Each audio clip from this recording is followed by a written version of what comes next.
Historia del chorizo. Bienvenido, bienvenida al canal de Xavier, un canal en que hablamos de todo un poco. Tocaba hablar ya de gastronomía, que llevábamos un tiempo sin hacerlo. Y quiero hablar de uno de los alimentos más emblemáticos de la gastronomía española, con múltiples variantes dependiendo del territorio, que es el chorizo. El chorizo que tiene realmente un origen incierto, aunque sí podemos aventurar su configuración más o menos tal y como lo conocemos. Lo cierto es que ya desde la antigüedad había embutidos que se hacían con carne picada de cerdo, ¿no? ¿Qué era lo que sucedía? Y se le echaría sal probablemente también. ¿Qué era lo que sucedía? Bueno, para empezar, no tenían ni el sabor especiado que tienen ahora, ni el color rojo por el cual nosotros distinguimos un chorizo. Bien, ¿por qué? Aunque existían este tipo de embutidos que se comían, sobre todo coincidiendo con la matanza del cerdo, ¿no?, que viene siendo en el mes de noviembre, aunque bueno, en algunos sitios puede ser hasta en febrero, ¿no? Al final, en ese sentido, el calendario agrícola y el calendario cristiano te lo pone bastante fácil, ¿no? En países mediterráneos es a partir de noviembre cuando tú puedes dedicarte a eso, porque ya no te dedicas a las labores del campo. Y luego, hasta la Cuaresma, que suele ser en un momento indeterminado de febrero, es la época del sacrificio del ganado porcino, ¿no? Bien, en la Edad Media ya está también documentado que se comían embutidos de este tipo, pero realmente cuando el chorizo va conformándose tal y como lo conocemos es a partir del siglo XVI. ¿Por qué? Bueno, básicamente porque se importa el pimentón desde América y tiene bastante éxito su cultivo en la comarca de La Vera, en la provincia de Cáceres. Y esto es lo que le da la vuelta, porque el pimentón tiene tres cualidades que hicieron que fuese un ingrediente fundamental para el chorizo. El primero, le da sabor. Puede ser más dulce o más picante, lo hay de dos tipos. Dos, le da un cierto aroma. El pimentón, yo animo a que se huela, es una especie aromática.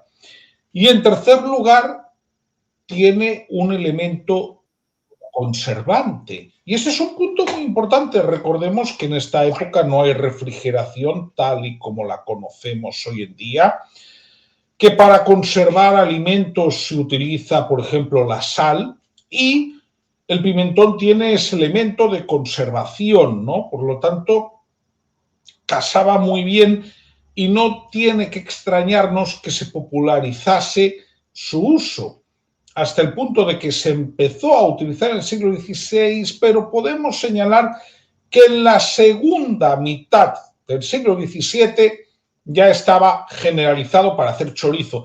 Antes el chorizo solía tener un color o carne o más bien negro, ¿no? Pero bueno, ya a partir de la segunda mitad del siglo XVII se utiliza mayoritariamente con pimentón. También tenemos documentación de que en la época de Carlos IV hay un cuadro muy famoso, ¿no?, que es el choricero José Rico, ¿no? Es decir, durante el reinado de Carlos IV ya nombraron a un proveedor oficial de chorizos, ¿no?, que era José Rico, lo cual implica que un alimento que quizás en un primer momento pues estaba más ligado a zonas rurales, ya había tocado el punto más alto, que era la Casa Real. Realmente el consumo de chorizo es transversal, y ha sido transversal, ¿pero por qué? Porque hay varios tipos de chorizo. Recordemos, a ver, el chorizo básicamente es, y luego hay variantes, de esto vamos a hablar, carne picada de cerdo, grasa, se le echa el pimentón y ajo. Luego hay quien le puede echar otras cosas. Hay quien le echa, por ejemplo, perejil.